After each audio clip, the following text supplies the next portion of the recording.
Hi everyone, Daredevil Born Again Season 2 continues with two brand new episodes. In my opinion, second episode was average, but the third episode was much better. Let's dive into the details. Second episode began with Cherry being hospitalized and Bullseye in the church. In this scene, we learn that Sister Maggie is currently in Rome. She wasn't a character I particularly cared about, but at least those wondering about her whereabouts got an answer. While Fisk is training, he learns that Bullseye has been helping Daredevil. We get to see Fisk's raw physical restraint in this scene, which I really enjoyed. Afterward, Fisk ramps out the pressure on Matt Murdock by claiming he is a hero and therefore needs to be found. In the first season, Matt saving Fisk's life was set to play a crucial role. That is exactly why Fisk hasn't been able to reveal that Matt is Daredevil. We saw Bullseye kill the task force that came for Cherry. Bullseye's current motivation is actually quite unclear. They were discussing it in the episode. Has he joined the resistance or not? Regardless, we saw him stalking Vanessa in later scenes. He even made it into her nightmares. Also, I really liked the use of the blue whenever he was on screen. You could say this episode was Fisk centric. Following the leak, Fisk intimidates Daniel. The show gives off a strong feeling that Daniel is marked for death. It feels like Fisk will find out and kill him. There was also a great conversation between Fisk and Vanessa about how many words do you need to own and how many are there were interesting. I love hearing these characters discuss the multiverse despite knowing nothing about it in a world where the multiverse actually exists. We also continue to see Vanessa's fear of Bullseye. Vanessa is another character I expect to die this season. I see no reason for Bullseye to let her go, and he will likely finish the job when the time is right. We also saw again Angela Del Toro while shopping with her aunt. The task force took her aunt away for a very absurd reason. I think there is a logical foundation for Angela to become White Tiger. The scene wasn't bad, but they lingered there a bit too long. You might have noticed I haven't mentioned Matt yet for this episode. Matt is essentially looking for a way to get into Red Hook. One night, the task force raids Josie's bar. To be honest, I'm not sure how they found them there. After a solid action sequence, we learn at the end of the episode that Karen has captured one of the task force members. As I said, I found this episode to be average. It was an episode where side characters were given a lot of screen time.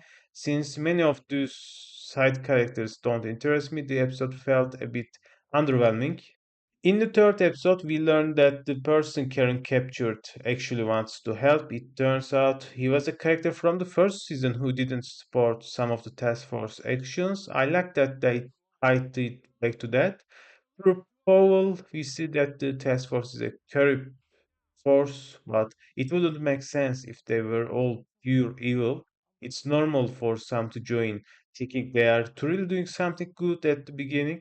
The captured member, Sanders, gives Daredevil an access card for Red Hook.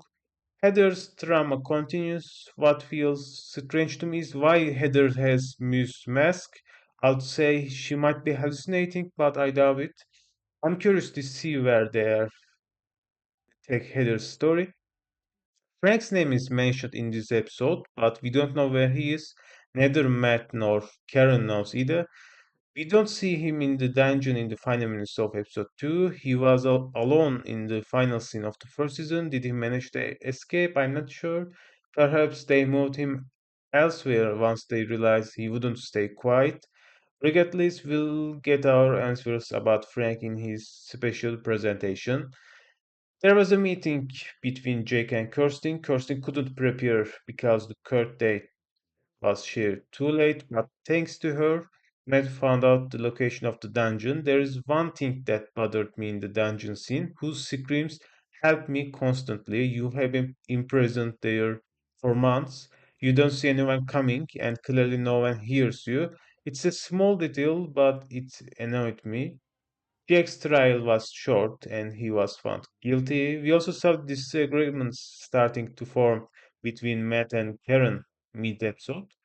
There was a meeting between Fisk and The governor might revoke Red Hook's Freeport status. Because of this, Fisk associates start looking for leverage against the governor.